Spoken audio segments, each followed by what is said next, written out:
Good evening. This is February 4th and official day 6 of built-in aquarium build.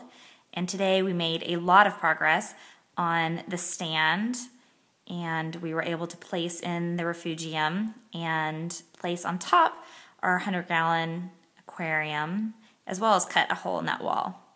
And so the stand that you see was built by my friend Rendell Schmidt, and then it was painted. And I'll show how we added shower lining and drains, 2 redundant drains, to the stand for overflow.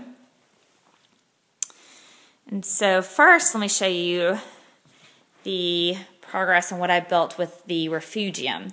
So the refugium is a 55-gallon tank that I took and had glass panels cut to create sections for the refugium. And I'll kind of walk through those.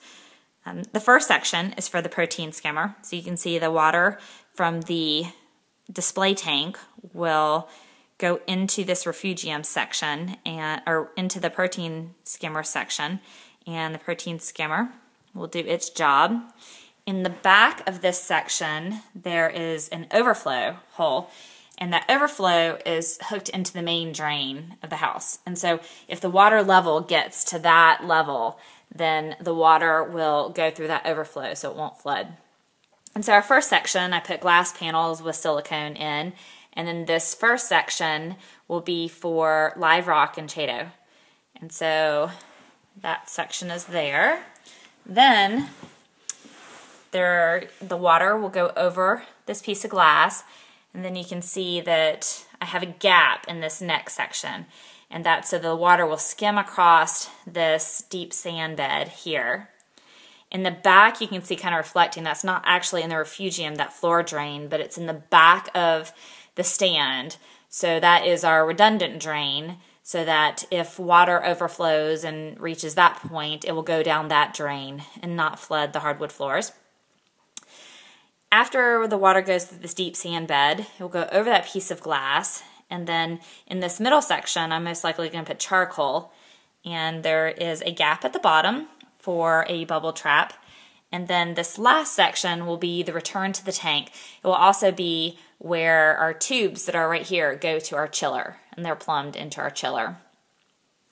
And so you can see here, this lining is actually shower lining, and so we folded it and placed it into the stand so that it'll be easy to wipe down the stand from saltwater overflow, and also to aid in our waterproofing of the inside of the stand. And let's see what else we have down here. We do have the water. We have the water set up and everything for our RO unit. And then above the stand, the coolest part of the day was actually tearing down this wall, cutting out this part, and putting our 100-gallon tank in there. And as you can see, we will be able to see this tank from all 3 sides. This is as you are walking into the kitchen towards the front door, and you'll be able to see it.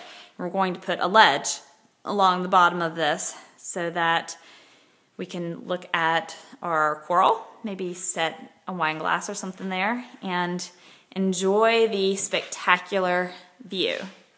So tomorrow will be day 7, and we have lots of work to do to add above. Up top, we're going to add a 20-gallon mixing tank and a 20-gallon top-off tank that we're going to hook to solenoid valves and enter our aqua controller so that we can do automatic water changes.